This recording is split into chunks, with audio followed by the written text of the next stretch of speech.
Halo kawan-kawan, perkenalkan nama saya Senyako Putri Ardana, kelas B10 NIM 191006161. Akan nge-share tentang UAS pembelajaran IPS saya. Dan mata kuliah pembelajaran IPS ini diampu oleh Ibu Eliana Yunita Seran MPD. Di tugas UAS kali ini, saya mengambil kompetensi dasar dan kompetensi inti. Oke, kawan-kawan, kita lanjut ke sepenggal sinematiknya.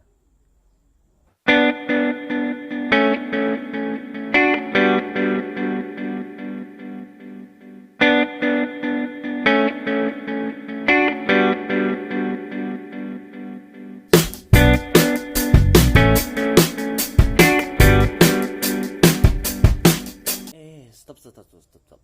Sudahi dulu sinematiknya, kita lanjut ke materi dulu. Ayo, cihuy!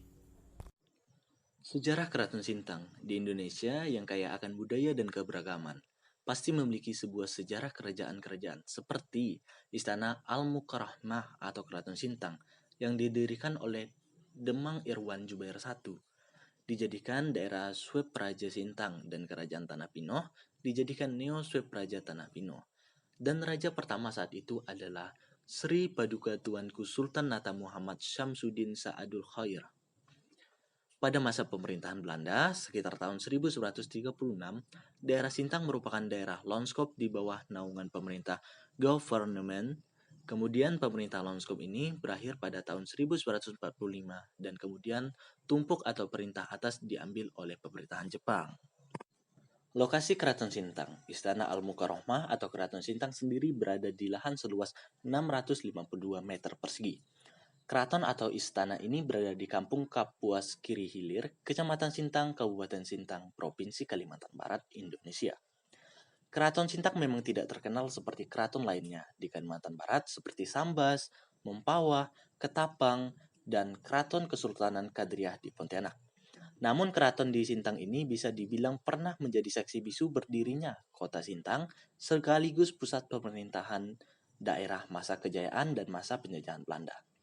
Serta keraton Sintang didesain baru dengan memadukan antara bangunan khas Dayak dan arsitektur gaya Belanda. Rangka kayu utama merupakan pondasi tiang tongkat utama dan dipotong dengan beton. Sementara bagian atapnya menggunakan kayu dan bisa disebut sirap dari kayu belian.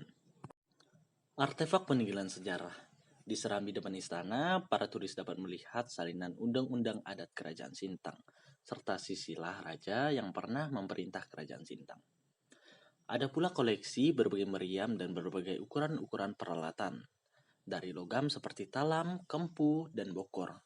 Naskah Al-Quran, tulis tangan pada masa Sultan Nata, berbagai macam stempel, dan surat-surat kerajaan, serta foto-foto dan lukisan raja-raja Sintang. Istana juga masih menyimpan barang-barang hantaran Patih Logender, seorang perwira dari Majapahit, ketika meminang Putri Darajuanti, yaitu Putri Demung Irwan, pendiri Kerajaan Sintang. Antara lain seperangkat gemelan, patung Garuda dari kayu, dan serta gundukan tanah dari Majapahit. Kawan-kawan, terima kasih sudah mendengari materinya. Dan materinya sekarang sudah selesai. Serta kita lanjut kepada video sinematik yang kita tayangkan secara full. Oke, mari kita lihat.